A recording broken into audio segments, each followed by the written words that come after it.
ನಮ್ಮ ತಮ್ಮ ಮೋಸ ಅನ್ಯಾಯ ಆಗಿದ್ದಕ್ಕೆ ಅದಕ್ಕೆ ಕಾನೂನು ಇದೆ, ಎಲ್ಲ ಇದೆ. ಮಾಡಿದ ಅಪರಾಧಿ ನಾನು ಅಪರಾಧಿ ಮಾಡಿಲ್ಲ ಅಂತೇಳಿ ಅವ್ನು ಹೇಳಿದ್ರು. ಅವ ಇಷ್ಟೆಲ್ಲ ಅವ್ನು ಅಧಿಕಾರಿ ಇದ್ದಿದ್ದಕ್ಕೆ ಅವನ್ನೆಲ್ಲ ಮುಚ್ಕೊಂಡು ಹೋಗಿತ್ತಂತ ಅವ್ನು ತಿಳಿದಿದ್ದ.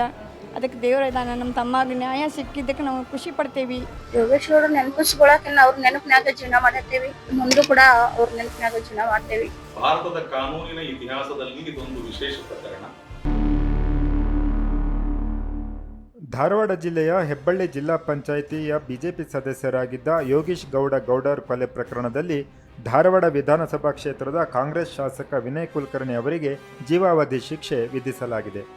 ಇವರೊಂದಿಗೆ 15 ತಪ್ಪಿತಸ್ಥರಿಗೂ ಜನಪ್ರತಿನಿಧಿಗಳ ಸೆಷನ್ಸ್ ನ್ಯಾಯಾಲಯ ಇದೇ ಶಿಕ್ಷೆ ವಿಧಿಸಿದೆ.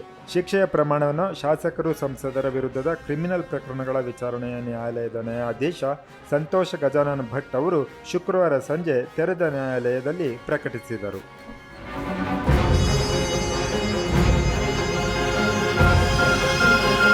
ಪ್ರಕರಣದ ಹಿನ್ನೆಲೆ ನೋಡೋದಾದರೆ 2016ರ ಜೂನ್ 15ರಂದು ಯೋಗೀಶ್ ಗೌಡರ್ ಅವರ ಕೊಲೆ ನಡೆದಿತ್ತು. ಧಾರವಾಡದ ಸಪ್ತಾಪುರದ ಉದಯ ಜಿಮ್ನಲ್ಲಿ ಹಂತಕರು ಮಾರಕಾಸ್ತ್ರಗಳಿಂದ ಕೊಚ್ಚಿ ಹತ್ಯೆ ಮಾಡಿದ್ದರು.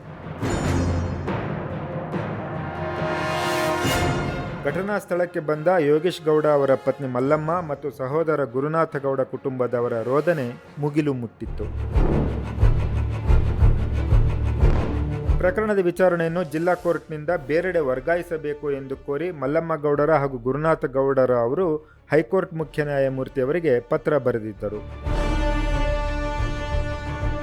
ಈ ನಡುವೆ ಮೊದಲು ಬಿಜೆಪಿಯಲ್ಲಿದ್ದ ಮಲ್ಲಮ್ಮ ಅವರು 2017ರ ಡಿಸೆಂಬರ್ 20ರಂದು ಕಾಂಗ್ರೆಸ್ ಸೇರಿದ್ದರು. ಇತ್ತ ಯೋಗೀಶ್ ಗೌಡರ ಕುಟುಂಬ ಕಾನೂನು ಹೋರಾಟ ಮುಂದುವರಿಸಿತು. ಪ್ರಕರಣದಲ್ಲಿ ಸಚಿವ ವಿನಯ್ ಕುಲಕರ್ಣಿ ಪಾತ್ರ ಇದೆ ಎಂದು ಗುರುನಾಥ ಗೌಡ ಮಾಡಿದ ಆರೋಪದ ಮೇರೆಗೆ BS ಯಡಿಯೂರಪ್ಪ ನೇತೃತ್ವದ ರಾಜ್ಯ ಸರ್ಕಾರವು 2019ರ ಸೆಪ್ಟೆಂಬರ್ 6ರಂದು ಪ್ರಕರಣದ ತನಿಖೆಯನ್ನು CBIಗೆ ವಹಿಸಿತ್ತು. ಭಾರತದ ಕಾನೂನಿನ ಇತಿಹಾಸದಲ್ಲಿ ಇದೊಂದು ವಿಶೇಷ ಪ್ರಕರಣ. 313 ಸ್ಟೇಟ್ಮೆಂಟ್ಗೆ ಹೋದ ಮೇಲೆ ರಾಜ್ಯ ಸರ್ಕಾರ CBI ಕೊಟ್ಟು ಈ ಪ್ರಕರಣದಲ್ಲಿ CBI ಬಂದು ನಿಜವಾದ ನೈಜ ಆರೋಪಿಗಳನ್ನು, ನಿಜವಾಗ್ಲೂ ಕೊಲೆ ಮಾಡಿರುವಂತಹ ಆರೋಪಿಗಳನ್ನು ಬಂಧನ ಮಾಡಿ ಅದರಲ್ಲಿ ವಿನಯ್ ಕುಲಕರ್ಣಿ ಅವರೇ ಈ ಕೊಲೆಗೆ ಸಂಚು ರೂಪಿಸಿದ್ದಾರೆ ಅನ್ನುವ ಎಲ್ಲ ಅಂಶಗಳು ಮತ್ತು ಸಂಬಂಧಪಟ್ಟ ಎಲ್ಲ ದಾಖಲೆಗಳನ್ನ ಚಾರ್ಜ್ ಶೀಟ್ ಅಲ್ಲಿ ಹಾಕಿ ಒಟ್ಟು 21 ಜನ ಆರೋಪಿತರ ಮೇಲೆ ಆಪಾದನೆ ಇದ್ದುದರಿಂದ ಈ ಪ್ರಕರಣದ ವಿಚಾರಣೆ, ಸಮಗ್ರವಾದಂತಹ ವಿಚಾರಣೆ ಜನಪ್ರತಿನಿಧಿಗಳ ನ್ಯಾಯಾಲಯದಲ್ಲಿ ನಡೆದು ಇವತ್ತು ಅವರು ಎಲ್ಲರೂ ಕೂಡ ಅದರಲ್ಲಿ 2 ಜನ ಖುಲಾಸೆಯಾಗಿ ಒಬ್ಬರು ಅಪ್ರೂವರ್ ಆದರು, ಇನ್ನೊಬ್ರು ಕೂಡ ಹೈಕೋರ್ಟ್ ನಿಂದ ಅಪ್ರೂವರ್ ಸ್ಟೇಟಸ್ ಅನ್ನು ತೆಗೆದುಕೊಂಡು ಬಂದು ಅಪ್ರೂವರ್ ಆಗಿ ಮತ್ತೆ ಹಾಸ್ಟೆಲ್ ಆಗ್ತಾರೆ. ಅವ್ರ ಮೇಲೂ ಕೂಡ ಕ್ರಮಕ್ಕೆ ಇವತ್ತು ಮಾನ್ಯ ನ್ಯಾಯಾಲಯ ಬರೆದಿದೆ. ಆರೋಪಿ ನಂಬರ್ 17 ಶ್ರೀಶೈಲ್ ಬಿರಾದರ್ ಅನ್ನುವಂಥವ್ರು, ಅವರು ಇಲ್ಲಿಗಲ್ ವೆಪನ್ಸ್ ಅನ್ನ ಸಪ್ಲೈ ಮಾಡುವಂತವ್ರು. 17 ಜನ ಆರೋಪಿಗಳ ಮೇಲೆ 2 ಜನರ ಖುಲಾಸೆ ಮಾಡಿದ್ದಾರೆ. ಒಬ್ಬರು ವಾಸುದೇವ್ ನಾಯಕ್ ಅಂತ ಹೇಳಿ ಅವರು ACP ಆಗಿದ್ದವರು ಆಗಿನ ಸಮಯದಲ್ಲಿ. ಮತ್ತೆ ಇನ್ನೊಬ್ಬರು ವಿನಯ್ ಕುಲಕರ್ಣಿ ಅವರ ಪರ್ಸನಲ್ ಸೆಕ್ರೆಟರಿ. ಇವ್ರನ್ನ ಬಿಡುಗಡೆಗೊಳಿಸಿ ಪ್ರಕರಣದಿಂದ ಖುಲಾಸೆ ಮಾಡಿ ಬಾಕಿ 17 ಜನ ಆರೋಪಿಗಳಿಗೆ ಇವತ್ತು ಶಿಕ್ಷೆ, ಅವರು ಅಪರಾಧಿಗಳು ಅಂತ ಹೇಳಿ ಕೋರ್ಟ್ ಹೇಳಿದೆ. ಸೊ ಹಾಗಾಗಿ ನಮಗೆಲ್ಲರಿಗೂ ಬಹಳ ಸಂತೋಷವಾಗಿದೆ. CBI ಅಧಿಕಾರಿಗಳು 2020ರ ನವೆಂಬರ್ 5ರಂದು ವಿನಯ್ ಕುಲಕರ್ಣಿ ಅವರನ್ನು ಧಾರವಾಡದ ಅವರ ನಿವಾಸದಲ್ಲಿ ಸುದೀರ್ಘ ವಿಚಾರಣೆ ನಡೆಸಿ ಬಂಧಿಸಿದರು. ಆಗಸ್ಟ್ 20ರಂದು ಸುಪ್ರೀಂ ಕೋರ್ಟ್ ವಿನಯ್ ಕುಲಕರ್ಣಿ ಅವರಿಗೆ ಷರತ್ತುಬದ್ಧ ಜಾಮೀನು ಮಂಜೂರು ಮಾಡಿ ಧಾರವಾಡ ಜಿಲ್ಲೆ ಪ್ರವೇಶಿಸದಂತೆ ಷರತ್ತು ವಿಧಿಸಿತ್ತು. ಸುಪ್ರೀಂ ಕೋರ್ಟ್ಗೆ ಶರಣಾಗಲು ನೀಡಿದ್ದ ಸಮಯಾವಕಾಶ ವಿಸ್ತರಿಸಲು ನಿರಾಕರಿಸಿದ ನಂತರ ವಿನಯ್ ಕುಲಕರ್ಣಿ ಅವರು 2025ರ ಜೂನ್ 13ರಂದು ನ್ಯಾಯಾಂಗ ಬಂಧನಕ್ಕೆ ಒಳಗಾಗಿದ್ದರು.